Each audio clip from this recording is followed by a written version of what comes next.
hermanos, bienvenidos una vez más a esta clase de promesas. Estamos en la lección número 4 y el tema de esta mañana va a ser mejores promesas. Como que si las que ya hemos estudiado fueran poco, pero ese término lo sacamos de las escrituras y lo vamos a estudiar más detenidamente. Mejores promesas. Y vamos a orar rápidamente para rogarle al Señor que sea Él el que se glorifique y que sea Él el que nos instruya. Amado y bendito Señor, seguimos delante de tu presencia agradecidos porque tú estás con nosotros, Señor, eres fiel, has cumplido tus promesas, Señor, y nos has dado de tu Espíritu.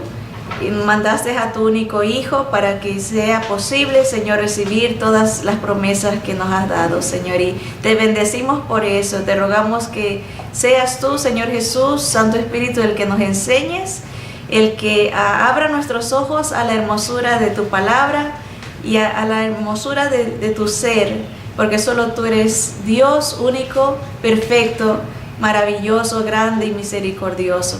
Señor, rogamos todo esto en el nombre de Jesús. Amén. Amén. Mejores promesas.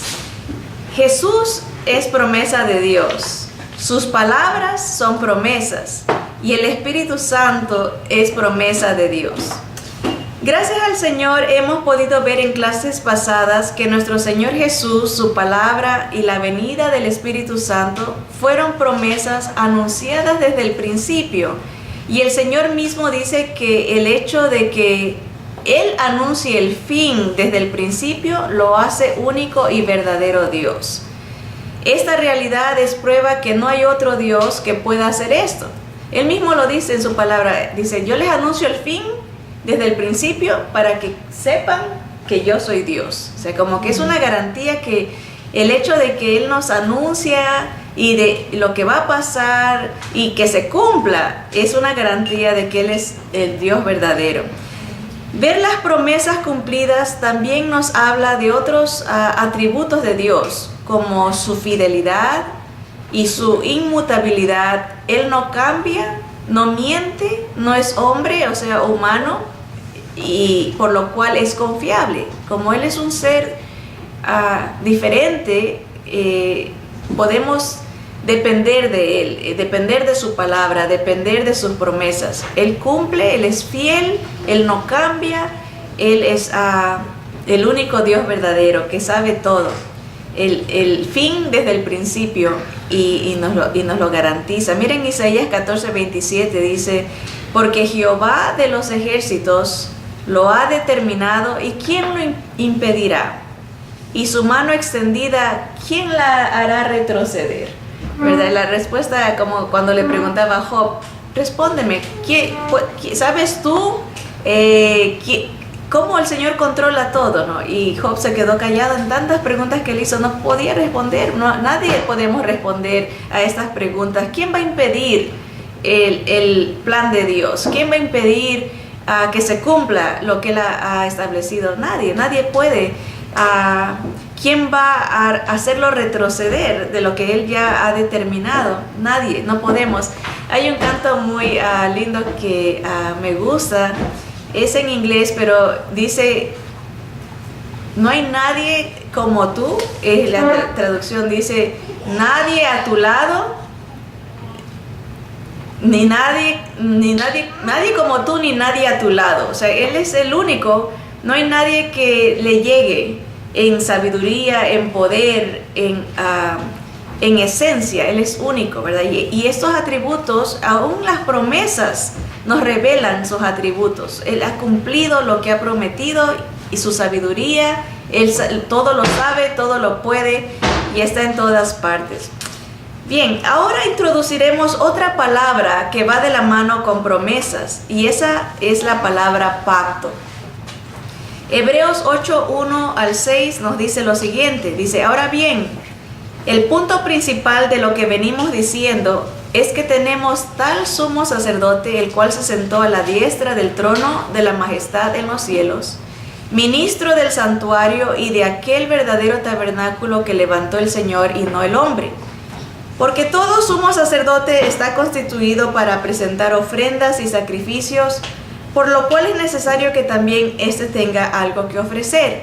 Hablando de los sacerdotes, ¿verdad? Así que, si estuviese sobre la tierra, ni siquiera sería sacerdote, habiendo aún sacerdotes que presentan las ofrendas según la ley, los cuales sirven a lo que es figura y sombra de las cosas celestiales, como se le advirtió a Moisés cuando iba a erigir el tabernáculo, diciéndole: mira, haz todas las cosas conforme al modelo que se te ha mostrado en el monte. Pero ahora tanto mejor ministerio es el suyo, hablando de Jesús, cuanto es mediador de un mejor pacto establecido sobre mejores promesas. De ahí sacamos el título Mejores Promesas. Hay un mejor pacto del cual es ministro nuestro Señor Jesús, que se establece sobre mejores promesas. Que no quiere decir que las promesas que dio antes no eran importantes, lo eran, pero la que nos da a través del Señor Jesús son muchísimo más ventajosas, y eso es lo que vamos a ver, lo que significa la palabra mejor. La palabra griega para mejor o mejores, como dice mejor pacto, mejores promesas, es la palabra kreiton, que significa más útil. O sea, nos da promesas más útiles, o significa más ventajoso, más servible, más excelente. O sea, no es que las otras eran malas promesas, eran buenas, pero la que recibimos en Jesús es aún más excelentes, más servibles, más útiles, más ventajosas, estas promesas que tenemos en Jesús. Ahora, lamentablemente muchas veces nos encontramos añorando y gastando mucha energía queriendo recibir promesas terrenales, promesas pasajeras de bienestar temporal, y desechamos o ni siquiera consideramos las promesas que son más útiles, más ventajosas, más servibles, más excelentes.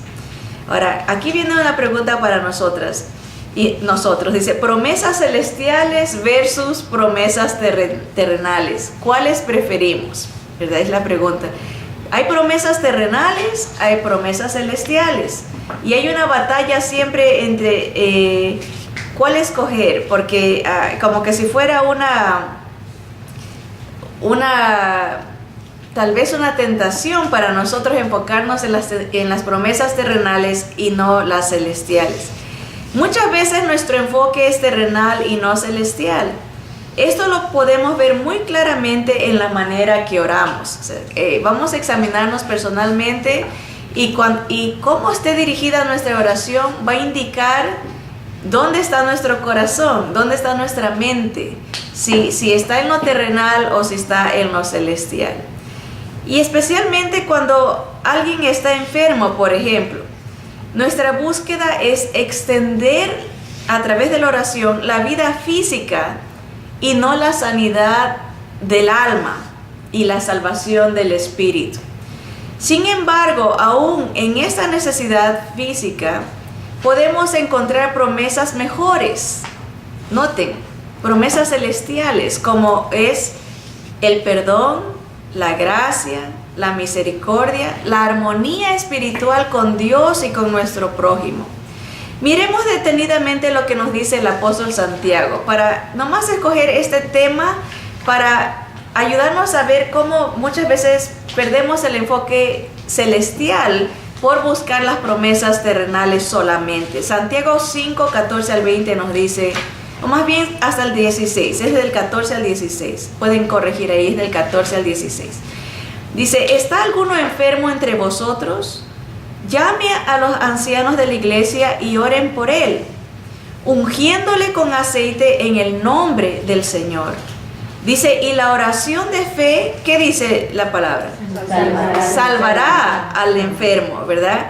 Y el Señor lo levantará, y si hubiere cometido pecados, le serán perdonados.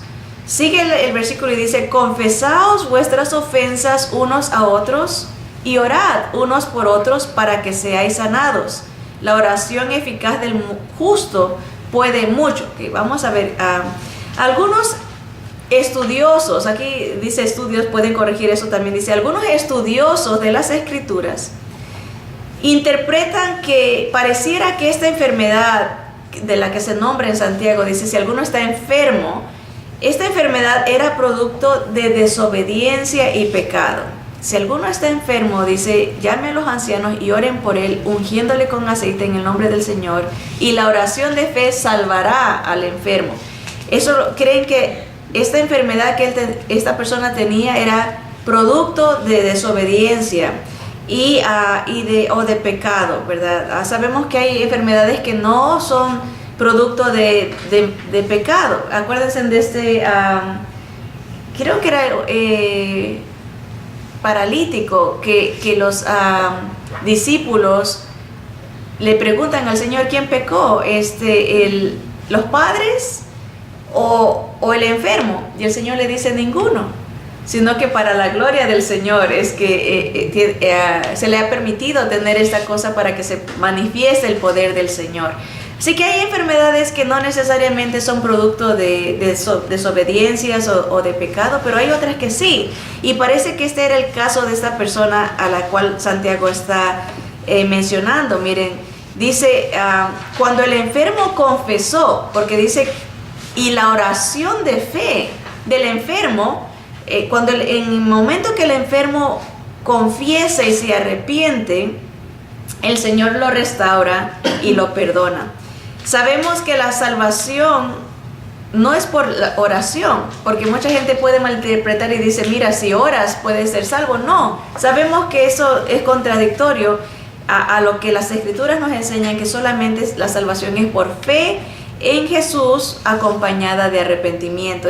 Dice que la salvación es por gracia, por medio de la fe. Eso no es de nosotros, es un don de Dios, ¿verdad? Es de parte viene de Jesús la salvación. Así que la palabra salvará, que dice ahí, la oración de fe salvará al enfermo, en el original significa mantener a salvo, rescatar del peligro o la destrucción.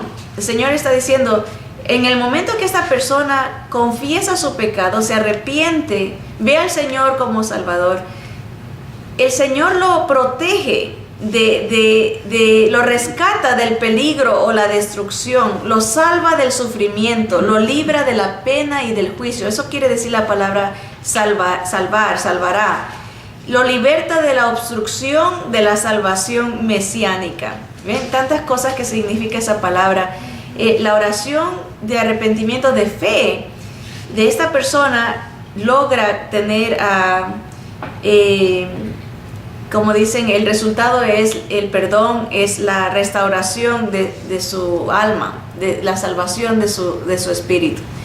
Esta interpretación es respaldada por el consejo del versículo 16. Miren lo que dice el 16, dice, confesaos vuestras ofensas unos a otros y orad unos por otros para que seáis sanados. O sea, como que confirma que esta persona estaba en un problema de ofensa entre hermanos. Había pecado tal vez de chisme, de murmuración, tal vez pecado de acusaciones, de malicia, había pecados de la lengua.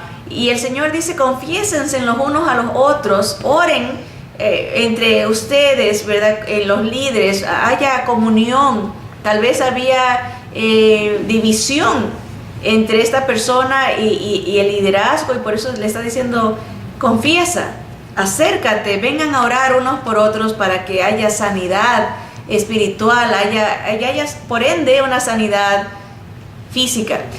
A muchos doctores, y es conocido, ¿verdad?, que hay problemas emocionales, espirituales, que nos llevan a tener problemas físicos.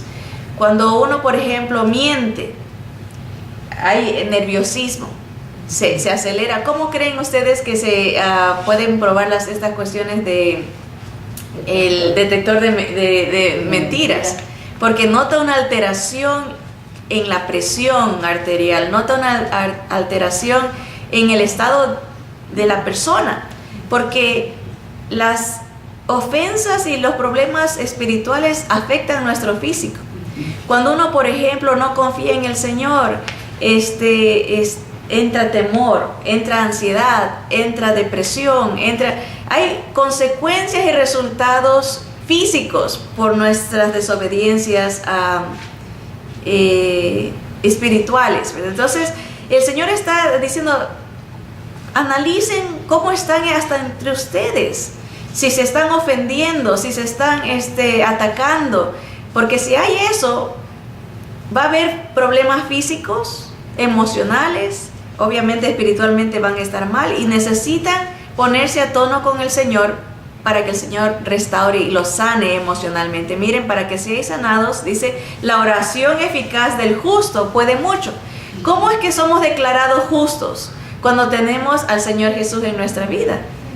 Justificados pues por la fe, tenemos paz para con Dios por medio de nuestro Señor Jesucristo. Entonces vemos el elemento de salvación a través de Jesús, perdón, gracia, misericordia, y se cosecha bienestar físico también, se cosecha estabilidad, armonía con Dios y armonía con el prójimo. Pero aquí podemos ver cómo muchas veces, y aquí vamos a mencionarlo, miren, esta interpretación, como dijimos, es respaldada por el consejo del versículo 16, con confesar las ofensas y orar los unos por los otros. ¿Cuántas veces tomamos esta palabra fuera de contexto y esperamos una promesa, entre comillas, terrenal, y no entendemos que hay una mejor promesa que es celestial? Por eso muchos, cuando no lo reciben de la manera que esperan, se decepcionan y piensan que Dios les falló, cuando en realidad les otorgó una promesa mejor. Yo por primera vez escuché este concepto de la sanidad completa con el pastor de nosotros. Dijo, cuando un hermano murió, se había estado orando por la sanidad física y el Señor se llevó al hermano y el pastor dijo, el Señor lo sanó por completo del otro lado. O sea, porque a veces tenemos la visión solamente del lado terrenal y queremos que el Señor responda de acuerdo a nuestra manera de ver, pero el Señor puede sanar completamente, perfectamente del otro lado también. O sea, a veces uno piensa, murió, perdimos la batalla, murió, no contestó el Señor. No, fue mejores promesas, porque si lo analizamos, dicen las Escrituras que el más robusto puede vivir hasta 80 años. La edad del hombre son 70, dice, hasta el más robusto 80, el que pasa de 70, el que pasa de 80 ya está, como dicen en el fútbol, en tiempo suplementario, ya está tiempo extra. Es bastante lo que el Señor está dando, pero 80, 90, 100 años, muchos de ustedes saben, mi abuelita llegó a vivir, el Señor le dio vida, mucha vida, llegó a vivir hasta los 110 años. Pero digamos a 110, que lleguemos a vivir 110 años, ¿verdad? Eso es un segundo o menos de un segundo para lo que es una eternidad. Millones, trillones y cuatrillones de años infinitos, no va a haber fin. 80 años, en 1.000.000 de años, ¿cuánto es 80 años? Es un segundo. Y a veces nos enfocamos tanto en este segundo de vida y no nos enfocamos en la eternidad que vamos a tener.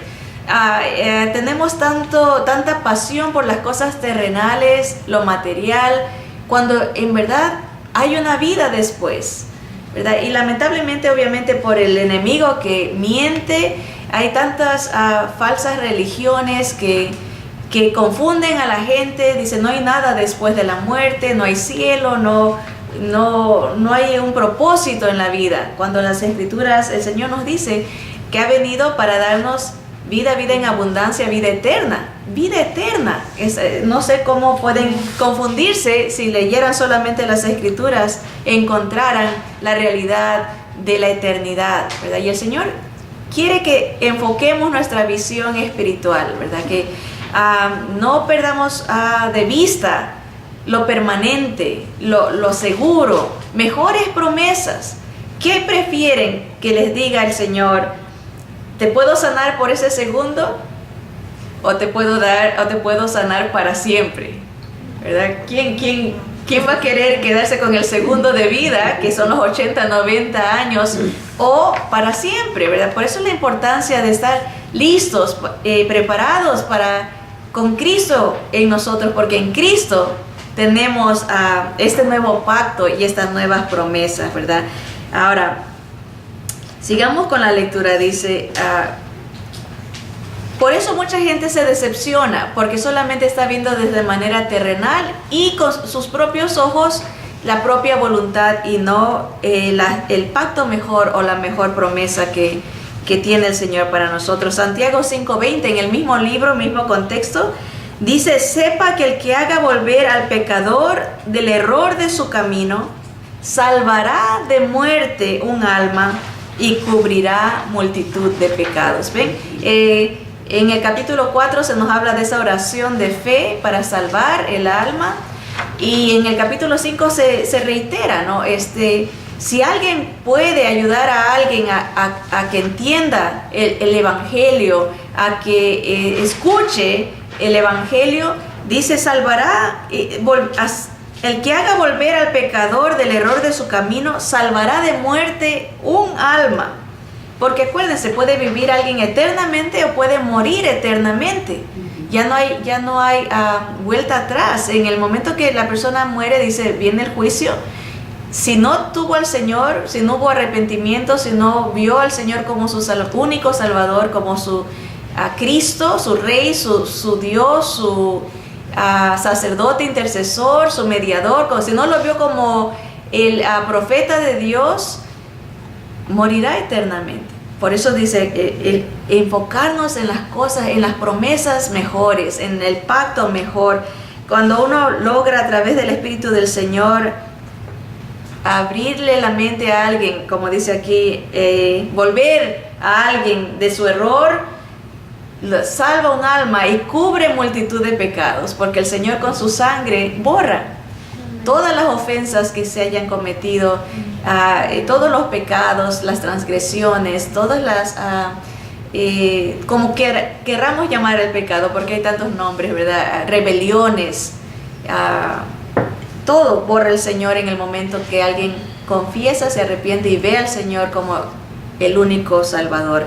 Así que eso nos lleva a enfocarnos. El mismo Señor Jesús nos aconsejó a enfocarnos en las promesas celestiales sobre las terrenales.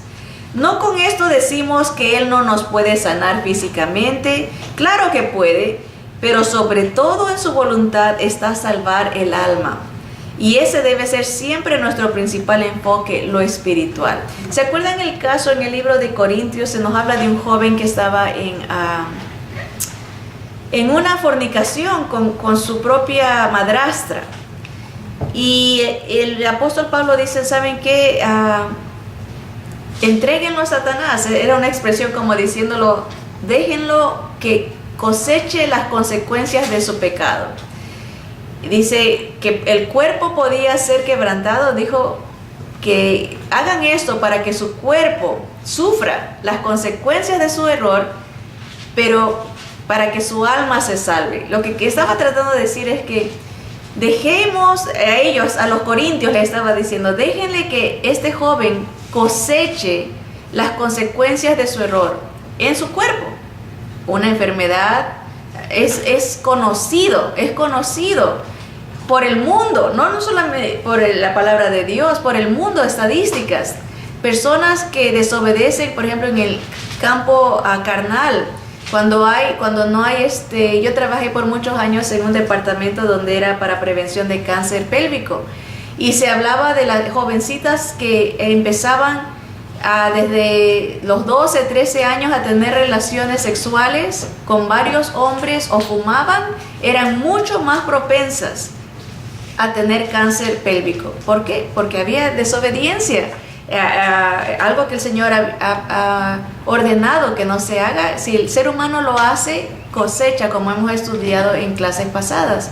Es conocido, por ejemplo, en casos de gente que usa droga. Por ejemplo, el Señor manda que no se haga eso. ¿Qué pasa? Sufren las consecuencias físicas. Y lo que el apóstol Pablo estaba diciendo en este joven, a la iglesia de Corinto, déjenlo que coseche lo que ha buscado, para que a través de esa prueba su alma, él pueda llegar a que haya mejores posibilidades, es la idea de que él recapacite. Porque cuando uno le corta la posibilidad de que la persona sufra las consecuencias de sus decisiones, corta la posibilidad de que haya un arrepentimiento, que haya una confesión, que haya una meditación de su decisión. Cuando uno corta, y por eso cuando oramos siempre es pedir la voluntad del Señor, porque Dios sabe mejor, Él conoce el corazón. Nosotros no, nosotros vemos nomás por fuera, el Señor ve por dentro. Fue en el caso, por ejemplo, del hijo pródigo también. Cosechó las consecuencias de sus malas decisiones. El padre no lo sobreprotegió y dijo, hay que tapar, que nadie se dé cuenta, lo dejó que sufra las consecuencias, porque allá en el lodo, entre los puercos, volvió en sí.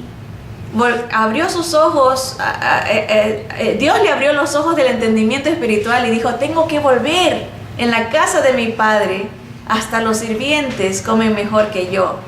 Hubo un cambio de mente, hubo un arrepentimiento. Entonces, eso es lo que el Señor quiere que entendamos, ¿verdad? Que sobre todas las cosas, sí, Él quiere sanar, Él quiere restaurar, Él quiere bendecir, pero sobre todas las cosas, lo principal que Él está viendo es el alma de la persona, el espíritu que no muere, ¿verdad? El espíritu que es eterno. Miren lo que dijo Jesús en Mateo 16:24, dice, entonces Jesús dijo a sus discípulos, si alguno quiere venir en pos de mí, niéguese a sí mismo y tome su cruz y sígame. Porque todo el que quiera salvar su vida, la perderá. Y todo el que pierde su vida por causa de mí, la hallará. Porque ¿qué aprovechará el hombre si ganare todo el mundo y perdiere su alma? ¿O qué recompensa dará el hombre por su alma? Porque el Hijo del Hombre vendrá en la gloria de su Padre con sus ángeles y entonces pagará a cada uno conforme a sus obras. Es que no es una realidad que cuando uno está enfermo, ¿qué no da por su vida? Ahí no importa casa, no importa carro, no importa profesión, no importa nada por querer salvar su vida. Y es la realidad. Cuando llega a lo que tiene que ver a lo espiritual, por salvarse uno, ¿qué dice el Señor? ¿Qué no es más importante para ti? Salvar tu alma. ¿De qué sirve tener tantas cosas si a la hora de la hora eso no nos va a poder ganar el cielo, no nos va a poder abrir la gloria, ¿verdad? Y el Señor, miren en Mateo 6:19, la misma idea, dice, no os hagáis tesoros en la tierra, donde la polilla y el orín corrompen y donde ladrones minan y hurtan, sino haceos tesoros en el cielo, donde ni la polilla ni el orín corrompen y donde ladrones no minan ni hurtan, porque donde esté vuestro tesoro, allí estará también vuestro corazón. Es la realidad. Cuando nos enfocamos solamente en promesas para lo físico, que yo quiero abundancia, que yo quiero bienestar, que yo quiero estabilidad, que yo quiero prominencia, hay gente que quiere poder, que quiere control. Algo nos está hablando el Señor de dónde está nuestro corazón, porque el enfoque principal debe de ser glorificar a Dios y buscar las promesas que glorifican a Jesús, que es quien nos ha dado estas promesas celestiales.